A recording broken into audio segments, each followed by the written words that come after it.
This episode is brought to you by Loom by Atlassian. Are you feeling stuck at work? Get your team unstuck with Loom video messaging and move work forward. Use Loom to simultaneously record both your screen and yourself to share a quick update, provide feedback, train a colleague, and everything in between. Plus, add Loom AI to your meetings for instant written notes and recordings. Try Loom today at Loom.com. That's LOOM.com.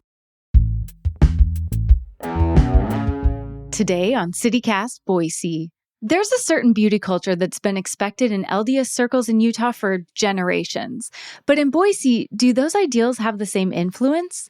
From mom talk to modesty and the pressure to be perfect, we're unpacking how Mormonism shapes our idea of what's beautiful and whether it's really different than Utah, or are we just pretending it is? It's Thursday, May 8th. I'm Lindsay Van Allen, and this is what Boise's talking about. Joining me today is Quincy Phillips, who was raised LDS or Mormon and left the religion about 2 years ago and was born and raised in Boise. Thanks so much for being here today, Quincy. Thank you for having me. I'm excited. So, what are some of the beauty standards that you saw that were taught and reinforced within Mormon culture as you were growing up in Idaho? I think there's a huge pressure on women and young women in, I think, Western culture and society as a whole.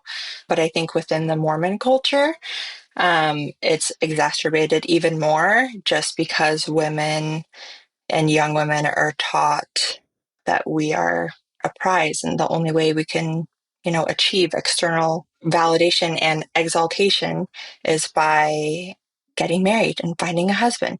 So then in turn, we become obsessed with, how can we be pretty? How can we get this male attention?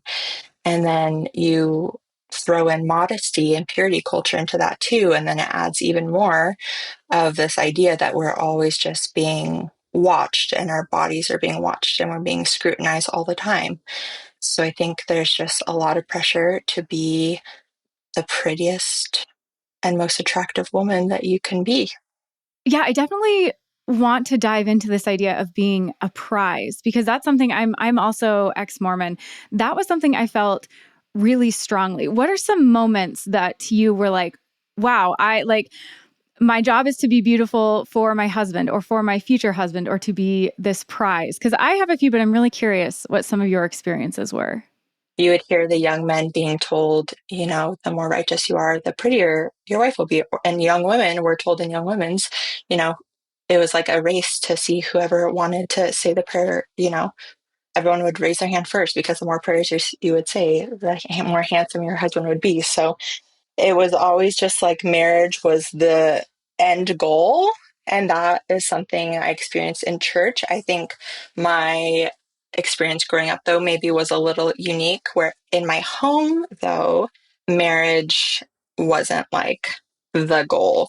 My parents pushed us, and I have two younger sisters, so it was all girls, really emphasized us just, getting an education and having careers and all that stuff. And then, if you get married along the way, great.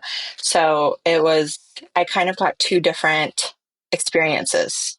Wow, that's definitely unique. I can definitely relate to the first part. And the way I always think about it is when after we got married, my husband showed me his patriarchal blessing. And that's kind of like, I hate to say fortune telling, but you get this blessing. It's kind of a standard, like if you're a man, you're going to go on a mission, you're going to get married, you're going to have kids.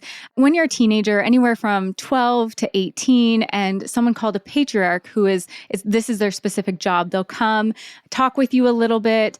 And then they put their hands on your head and bless you and pronounce this patriarchal blessing. And then you get a printed copy of it later because you're supposed to study it all the time because it's this guide for your life. So you keep it with you all the time, but it's supposed to be like private. You don't share it with people.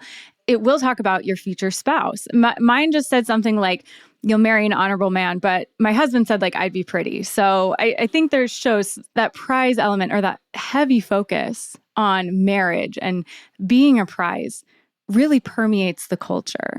Yes. And I think too, with that, men don't necessarily they don't necessarily need us. within Mormonism, but Mhm. women need men. So it was like, we're just like this extra thing that is nice to have around. And, we're the ones who make the babies and that's necessary. So, but if your wife's pretty, then, that's the real prize. Exactly. Yeah, yeah. As long as she's pretty and Mm-hmm. raising the kids, that's what you're looking Mm-hmm. for. Yes. Now, Quincy, LDS culture is not dominant in Boise in the same way it is in Utah, but it is very influential. And so, how do you feel that Mormon beauty culture shows up here in Boise? I think that aesthetics and like fitness, especially like centered and catering towards women and salons, I think they're booming in the Valley and in Boise. And I think a lot of that just has to do with, the obsession women have with vanity and being beautiful and being attractive.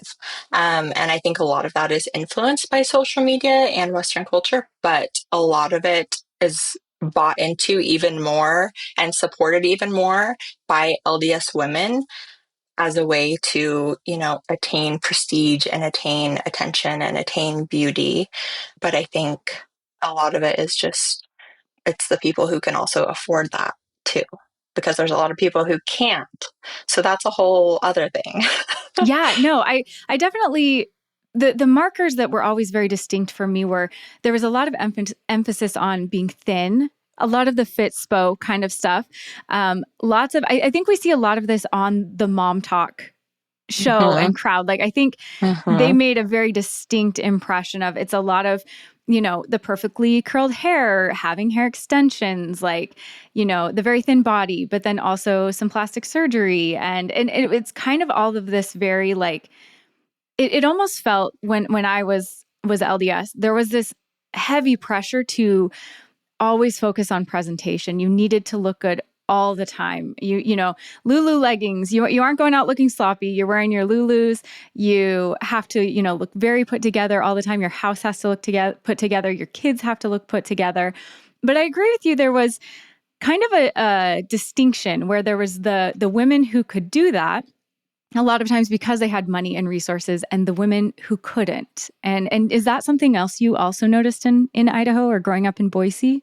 Yes, definitely. And I also think that looking back and reflecting on the men who held like prestigious positions in the church, like the bishops or just anyone who was higher up in there, it always seemed like they were the ones too with the really pretty wives who were thin and had big boobs and really nice hair and big houses. So I think there were two very drastic differences, and a lot of it has to do with money and not having money too. Do you think that there was a ripple effect? Now, you and I both grew up LDS, but do you think there were ripple effects for non-LDS women and girls that live here or grew up alongside that?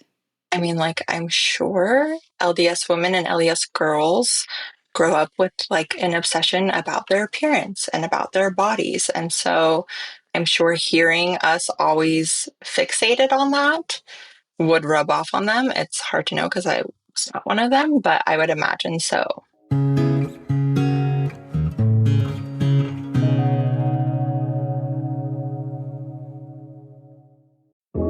What does your mom want for Mother's Day? To feel close to you. So don't forget to give her a call. And a gift that can help you stay connected all year, an Aura digital photo frame. My mom lives in another state and I don't get to see her as much as I want to. I love sharing the meaningful moments in our lives though, like my oldest driving with their permit for the first time, or the kids' elaborate blanket forts. I can snap a photo or video and send it straight to her Aura frame. Aura was named Best Digital Photo Frame by Wirecutter, and after using one, I get why. It makes sharing moments with loved ones feel easy and intentional. Aura has a great deal for Mother's Day. For a limited time, listeners can save on the perfect gift by visiting auraframes.com to get $35 off plus free shipping on their best-selling Carver Mat frame. That's auraframes.com. Promo code CityCast. Support the show by mentioning us at checkout. Terms and conditions apply.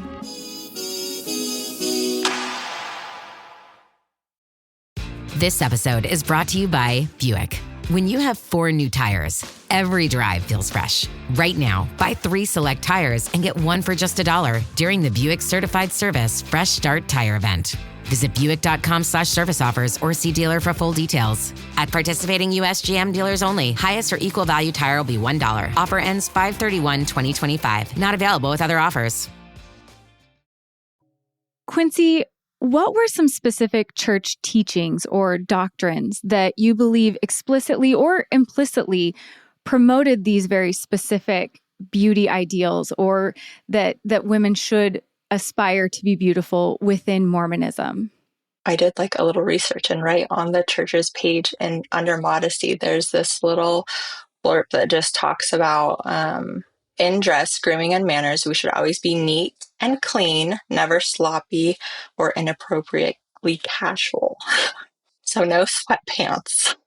Um, so I think there's just this tie that is placed on our appearance. And if we have it all together externally, then we have it all together internally too. And it's just interesting though, because I feel like there's a lot of contradiction between doctrine and standards, because I think on one hand, you have like the doctrine that says to, avoid vanity and just focus on glorifying God. But then you have like the church's standards that do put women in a box or under a magnifying glass. And then you also have like the doctrine that just pretty much says in the Mormon church that women, the purpose is to be a wife and to have babies. And the only way you can reach the highest kingdom of God is through, your husband. Well, and our sister show, CityCast Salt Lake, did an episode about something similar. Mm-hmm. And I had never even thought about it until the host asked the question about like, okay, but were you learning about this at church? And absolutely. Like growing up, we had lessons on how to do makeup. Like we had lessons on, how to match your clothes. We would have fashion shows, modest fashion shows, yes, to show off like, here's how you can look so pretty, but you're modest. And phrases like modest is hottest. Yes. And so a lot of, and I look back now and I'm like, I was going to church. I wasn't learning about like Jesus or God or, all of these different values or things. I was learning like, here's how you put on makeup. Here's how you look hot, but modest. And trying to strike that weird balance. Mm-hmm. And I hadn't even thought about it until I listened to that podcast that like, maybe that was not everybody else's religious experience in other religious upbringings. Yeah, I think I had also a unique experience where I never moved growing up. So I was in the same ward and kind of with the same people. And I don't remember them, like our leaders, focusing a ton on that. I feel like we had a lot more of an like adventurous girl group and more of like a tomboy girl group. I don't know if I experienced a lot of that in Young Women's that was like very explicitly, here's how to put on makeup. Let's make you the prettiest girl ever. Yeah. And it seems so interesting how it varies ward to ward, church mm-hmm. group to church group. I'm so curious, did you hear messaging? Because I would hear messaging like this, and I'm really curious if this was your experience too, that, there was this infamous talk by a church leader named M. Russell Ballard, where he said, women, don't wander around looking like men. Put on a little lipstick now and then. Look a little charming. It's that simple. Yeah. And there was another church leader in the 60s said something along the lines of like, even a barn looks better painted. And then various apostles and prophets within Mormonism repeat that throughout the 90s and early 2000s. Was that messaging that you ever heard too? I don't feel like I remember that a ton, but I will say I wasn't allowed to leave the house or to go to church without putting lipstick on. Really? Yeah. Like my mom, I'm calling out my mom. We had to put lipstick on. We had to look nice. And even like to this day, she still is like, will check us. Like, you're really going out like that? Like, yeah, we are. And there's nothing wrong with it. But I don't know. I don't remember messaging at church like that. But there must have been if my mom didn't let us leave the house without putting lipstick on. So as girls, not as women, as young girls. Mm-hmm. Mm-hmm. Okay, something we need to talk about if we're going to talk about these beauty standards, these expectations, is that there aren't any official LDS church rules or doctrines against cosmetic procedures like Botox or plastic surgery.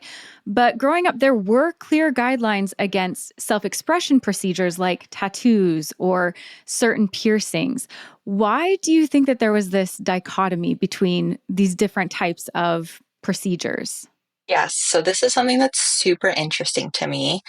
And still, like to this day, there's only explicit messaging about tattoos and piercings and our clothing. Like there's nothing out there really about Botox or plastic surgery or, things like that. Especially with how popular it is, you would think like by this point there would be some kind of messaging about that or guidelines, direction about that, but it's obvious because it would just completely upheave so much of what drives the economy within Mormonism. Like, there's so much money in the plastic surgery and in the aesthetics, in all of that, all of the beauty, the nails, the lashes, all that, the filler, everything, like the clothes. Like, there's just so much money that's in that, that if there was any kind of guidelines that steered away from that, it would be like the end. Yeah, it always felt like a double standard to me because the reason given why I shouldn't get a tattoo, I shouldn't have multiple piercings or like a nose ring or whatever, was that it was because my body was a temple. But so the messaging you grow up with is that it's okay to alter my temple by getting a boob job, but it's not okay to alter my temple by getting a nose ring. And that was always so confusing to me. It's still so confusing to me because it like clearly doesn't make sense. And I think it also works out in the favor for men too, who are the drivers of the whole religion, that it's okay, if the women are getting, big boobs and procedures to look younger and prettier because it benefits them. I'm really curious, Quincy, about what you think about, we've talked about modesty, we've talked about appearance, and how it ties into these ideas of morality and worthiness for women within LDS teachings and within that faith tradition. So, how do we see these things portrayed on social media and shows like Secret Lives of Mormon Wives? And does that feel like that was representative of your experience as a Mormon woman, or do you feel like it portrays those values differently? It's hard because I feel like I didn't grow up with also like a lot of money. So a lot of these things having, the perfect nice hair and just all the nice makeup and all the nice clothes and all of the extra things. Like, I don't feel like that was something that I had access to, or that maybe even was pushed so much on me. But I think that I do also see, looking out as the entire Mormon culture as a whole, I do see how it is very representative of the religion and of this area in the country too. Well, and let's dive into that just a little bit because Boise is different than Utah in that there isn't just this one dominant culture or aesthetic here. And Yes. I mean, recently we've had quite a few California transplants over the past decade. Do you feel like those West Coast aesthetics mix or clash with the beauty standards that have been here for decades that to some level have been influenced by LDS or Mormon culture? Yeah, I think a lot of those standards and expectations, I think they're a lot more provocative than, LDS beauty standards, but I do think that they do align in a lot of ways, and just, wanting to be beautiful and youthful and all of that stuff. And I think Californians do bring a lot of that here too, but it's different, but it's the same in a lot of ways. So I do think it has affected Boise a lot and just the valley a lot, and how I think with the money that they come with, and then, just the ideas of the beauty standards that they bring, it has increased, just all of the different things like salons and med spas and all these. There's just so much. It's just booming right now. I don't know, like the amount of nurses I know that are quitting their normal jobs to go into aesthetics is crazy. All the like hair salons that you see opening up, it's so much. And so I think all the Californians and their beauty ideals, and then the Mormons, like it's just a whole big thing. Maybe we have this very interesting combination happening of these different beauty ideals, and we'll get this amalgamation. Yes. Yeah, definitely. For sure. So, what do you think it would take to shift beauty culture in Boise towards something more expansive or inclusive? So I do think, I mean, and this answer is for Boise, but I think it's just, in general as a whole, um, the inclusivity and diversity, I think would help a lot just shift our mindsets from only seeing this one, this one option, this one standard. Um, the more that we see differences, the better. But I also think with that, just a shift in what we're teaching at home, at church, at schools, online, all these different things, shifting from like body positivity, which is good, but more shifting to like a body neutrality standpoint and moving away from being so just obsessed with our bodies and our appearances and shifting more towards, being just accepting that our bodies are just our bodies and they're what we have to carry us through this life, and changing our ideas away from just being so obsessed with our bodies and our appearance. So Well, Quincy, thank you so much. This is as a fellow ex-Mormon woman, I can say there's a lot to unpack with a topic like this. There's a lot to yeah. kind of dig through and dig within yourself and find out where you come out with. So I really appreciate you being willing to discuss this and explain your experience with us. Yeah, no problem. Thank you so much.